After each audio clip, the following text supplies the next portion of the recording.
زکوٰۃ کا نصاب کیا ہے؟ 7.5 تولے سونا یا 52.5 تولے چاندی، یا ان میں سے جس کی قیمت کم ہو اس مقدار کی رقم، اس پہ 1 سال گزر جائے تو زکوٰۃ واجب ہو جائے گی۔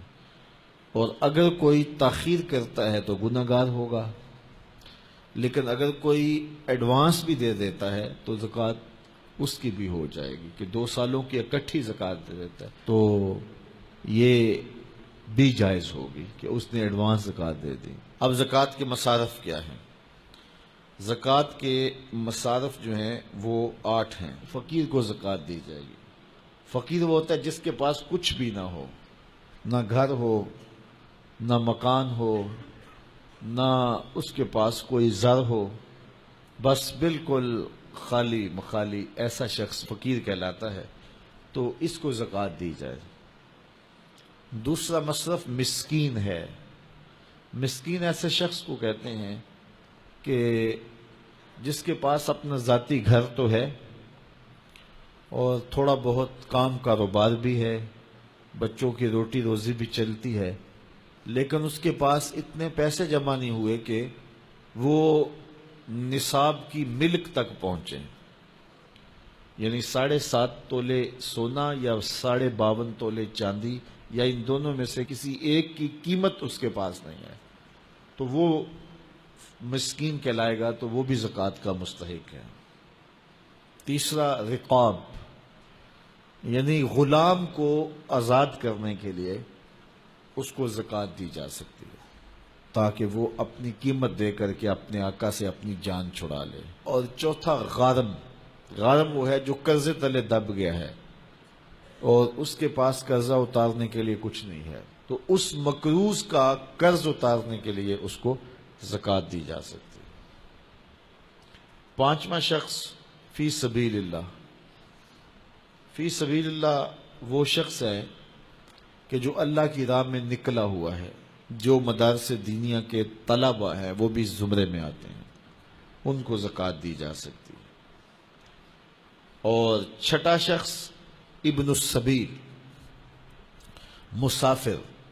مسافر کو زکوٰۃ دی جا سکتی ہے، اگرچہ وہ مالدار ہے لیکن جب وہ سفر میں آیا تو اس کے پاس کچھ نہیں ہے، تو اب وہ ضرورت مند ہو گیا، مال تو اس کے علاقے میں ہے، تو اب اس کو زکوٰۃ سے آپ مدد کر سکتے ہیں۔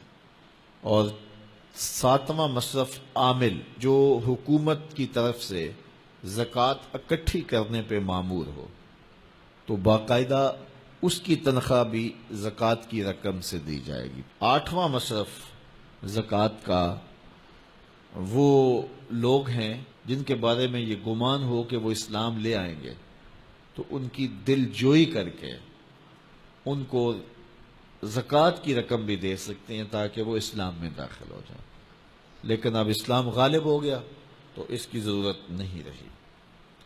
اللہ اکبر۔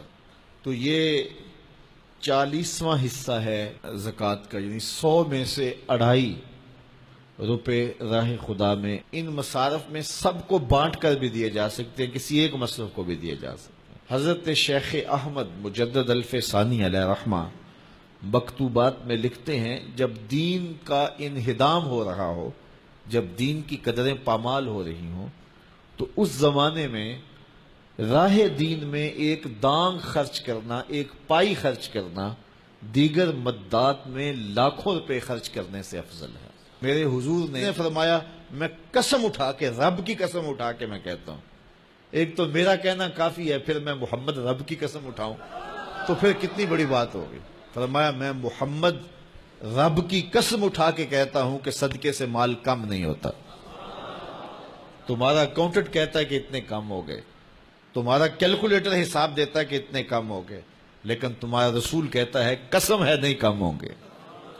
اب جس نے تجربہ کرنا ہو وہ تجربہ کر کے دیکھ لے، خدا کی راہ میں دیا گیا کبھی بھی کم نہیں ہوتا، صدقے سے مال بڑھتا ہے، مال میں اضافہ ہوتا ہے، مال میں برکت ہوتی ہے۔ اس لیے اللہ کی راہ میں خرچ کرو، نفلی طور پر بھی خرچ کرو، اور جو وجوبی صدقات ہیں ان کو بھی ادا کرو تاکہ اموال پاک ہو جائیں، ستھرے ہو جائیں۔